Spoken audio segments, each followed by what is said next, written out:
തിരുവനന്തപുരം വെഞ്ഞാറമൂട് സ്വദേശിനി ആത്മഹത്യ ചെയ്ത സംഭവത്തിൽ പോലീസ് വീഴ്ചയുമായി ബന്ധപ്പെട്ട് കൂടുതൽ തെളിവുകൾ പുറത്തുവന്നു. അയൽവാസിയായ യുവാവ് മോശം സന്ദേശം അയച്ച് ശല്യം ചെയ്യുന്നതിൻ്റെ വാട്സാപ്പ് ചാറ്റാണ് പുറത്തു വന്നിരിക്കുന്നത്. യുവതി പരാതി നൽകിയെങ്കിലും മോശമായ സന്ദേശം അയച്ചതിന് തെളിവ് കിട്ടിയിട്ടില്ല എന്നാണ് പോലീസ് പറഞ്ഞിരുന്നത്. വി ജയശങ്കർ ചേരുന്നു തിരുവനന്തപുരത്ത് നിന്ന്. ജയശങ്കർ, ഗുഡ് മോർണിംഗ്, പറയൂ.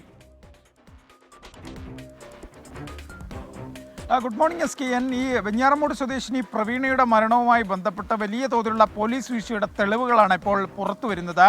ഈ കുടുംബം ഉൾപ്പെടെ ഈ വിഷയവുമായി ബന്ധപ്പെട്ട് കഴിഞ്ഞ ദിവസങ്ങളിൽ പോലീസിനെതിരെ വലിയ ആരോപണം ഉന്നയിച്ചിരുന്നു. കാരണം ജനുവരി 30 തന്നെ ചില ആളുകൾ തന്നെ ശല്യപ്പെടുന്നു കാണിച്ച പ്രവീണ പോലീസിൽ ഉൾപ്പെടെ പരാതി നൽകിയിരുന്നു. എന്നാൽ ഈ പരാതിയെ സംബന്ധിച്ച് പോലീസ് കേസെടുക്കാൻ തയ്യാറായില്ല. ഇതിന് പോലീസ് നൽകിയ വിശദീകരണം ഇത്തരത്തിൽ ശല്യപ്പെടുത്തുന്നതിന് തെളിവുകളില്ല, പിന്നെ എങ്ങനെ കേസെടുക്കുമെന്നാണ് പോലീസ് പറഞ്ഞത്. പിന്നീടാണ് ഇത്തരത്തിൽ മനംനൊന്ത് ഇവർ ആത്മഹത്യ ഉൾപ്പെടെ ചെയ്യുന്ന ഒരു സാഹചര്യത്തിലേക്ക് എത്തിയത്. കുടുംബം വലിയ തോതിലുള്ള പ്രതിഷേധം ഇല്ലെങ്കിൽ വിഷയം ഇക്കാര്യത്തിൽ ഉന്നയിച്ചിരുന്നു. ഇപ്പോഴാണ് ഇതുമായി ബന്ധപ്പെട്ട് കൂടുതൽ തെളിവുകൾ വരുന്നത്. ഈ അയൽവാസി ആയ ഒരാൾ ഈ പ്രവീണയോട് മോശമായി സംസാരിക്കുന്നതിൻ്റെ ചില സ്ക്രീൻഷോട്ടുകളാണ്, വാട്സപ്പ് ചാറ്റിൻ്റെ സ്ക്രീൻഷോട്ടുകളാണ് ഇപ്പോൾ പുറത്തു വന്നിരിക്കുന്നത്. പ്രാഥമികമായി ഈ സ്ക്രീൻഷോട്ടൊക്കെ നമ്മൾ വായിക്കുമ്പോൾ ഇതിൽ പറയുന്ന കാര്യങ്ങളൊക്കെ അനുസരിച്ച് പോലീസിന് സ്വാഭാവികമായും കേസെടുക്കാവുന്ന കാര്യങ്ങളൊക്കെ ഉണ്ട്.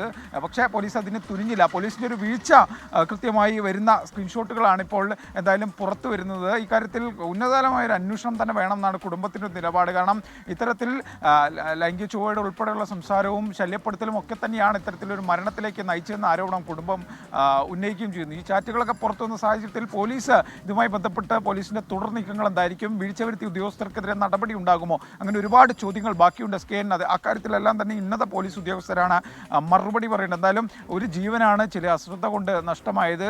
ഇടപെടേണ്ട സമയത്ത് പോലീസ് സംവിധാനം ഇടപെട്ടിരുന്നുവെങ്കിൽ ആ ഒരു സ്ത്രീയെ അവരെ രക്ഷിക്കാമായിരുന്നു. പക്ഷേ അതുണ്ടായില്ല. എന്തായാലും ആ വീഴ്ചയിൽ നടപടി ഉണ്ടാകുമോ എന്നാണ് അറിയേണ്ടത് SKN.